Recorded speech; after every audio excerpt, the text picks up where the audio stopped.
ప్రజల పక్షాన పోరాటం చేస్తామని చెప్పి తెలియజేస్తూ మరి మరి నేను మీ అందరినీ కోరేది ఏమంటే ఈ మొత్తం ప్రజెంటేషన్ మీకు తెలుగులో నేను ఇచ్చినాను, ఇంగ్లీష్లో కూడా దీన్ని మారుస్తాము, ట్రాన్స్లేట్ చేసి మీ అందరికి అందుబాటులోకి తీసుకొస్తాము. ఇంగ్లీష్ మీడియా కూడా ఇక్కడ ఉన్నారు. I request the entire English media also to please take a copy of this. We'll translate it into English for you. I can give you a synopsis quickly, but I would rather not. My humble request to all of you, I'll furnish a copy of the entire thing. Urdu में भी तर्जुमा करने की कोशिश करेंगे, करके जल्द से जल्द आपको भी दे देंगे. अगर कोई सवालात है, कोई कुछ है तो आप पूछ सकते हैं. थैंक यू, शुक्रिया आपका, अंदर की धन्यवाद.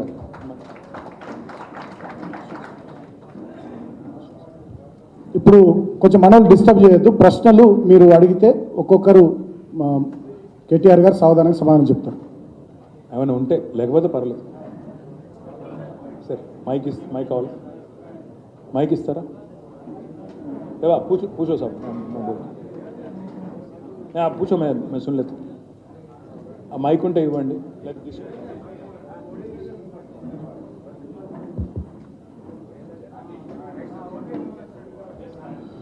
Thank you, sir.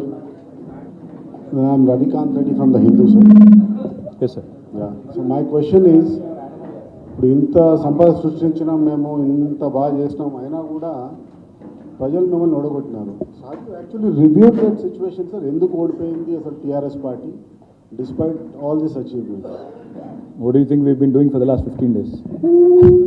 Of course we've been reviewing, Ravikanth garu. ప్రతి గెలుపులోనూ పాఠాలు ఉంటాయి, ఓటమిలో గుణపాఠాలు ఉంటాయి. డెఫినెట్గా చాలా అంశాలు ఉన్నాయి, 1-2 అని చెప్పను. కానీ ఇప్పుడే నేను చెప్పాను కదా మీకు, భారతదేశంలోనే అత్యధికంగా జీతాలు ఇచ్చాం ఉద్యోగులకి. కానీ ఆ ఉద్యోగులకు ఈ జీతాలు అత్యధికం అనే మాట మేము సరిగా ప్రచారం చేసుకోలేకపోయినాం.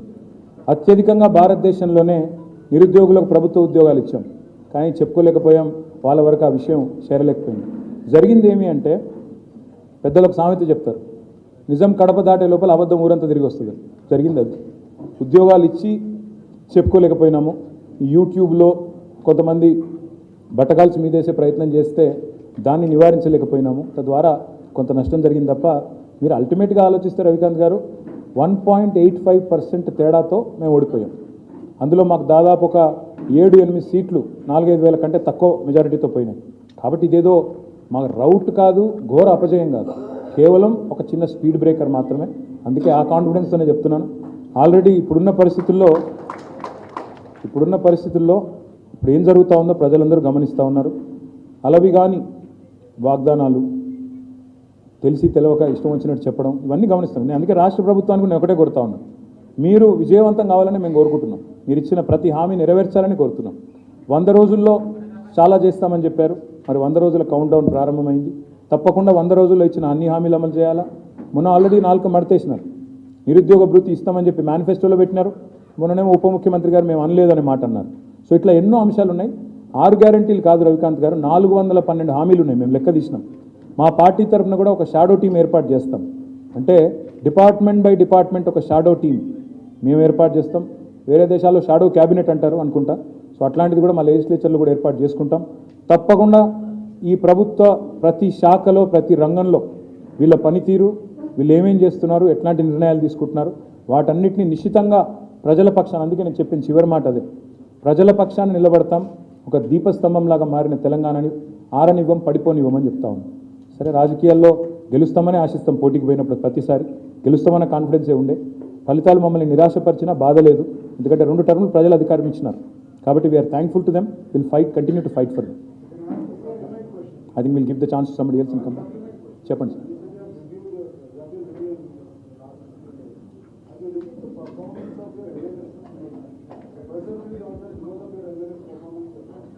I'll get into the detail at a later point. ఎందుకంటే we have reviewed everything, but it has been mostly internal. అందరితో చాలాసార్లు ఈ మధ్యకాలంలో కలుసుకున్నాము, మాట్లాడుకున్నాం, but mostly it has been internal. I think elaborate on that later. KTR garu, నా పేరు రాములు అండి, 60 మీ బ్యూరో చూపు.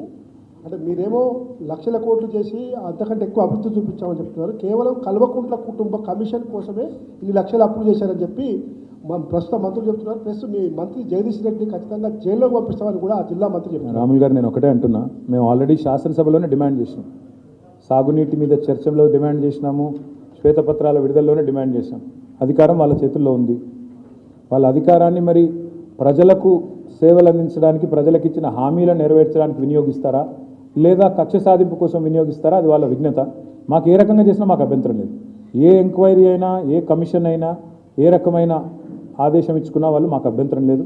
మేమే డిమాండ్ చేశాం కదా, మీరు ఎంక్వైరీ చేయించండి అని మేమే అడిగాము. చేయమనండి, తప్పులు ఉంటే బయట పెట్టమనండి, తప్పకుండా అన్నీ ఎదుర్కొంటాం, న్యాయపరంగా ఎదుర్కొంటాం.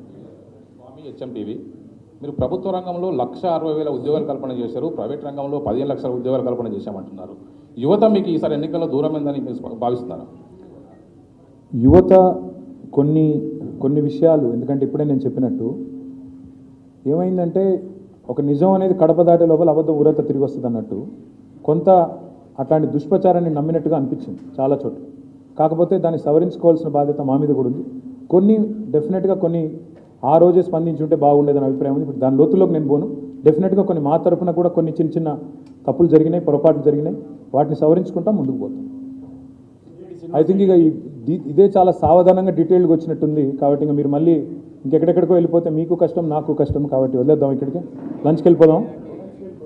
శ్రీనివాస్ రెడ్డి, ఫ్రీలాన్స్ జర్నలిస్ట్ అండి. శ్రీనివాస్ రెడ్డి గారు, మీరు సంపద సృష్టించారని లాస్ట్ క్వశ్చన్ సంపద సృష్టించారని చెప్తున్నారు. సంపద సృష్టించినప్పుడు అంటే జీతాలు కూడా సరిగా ఇవ్వలేకపోయారని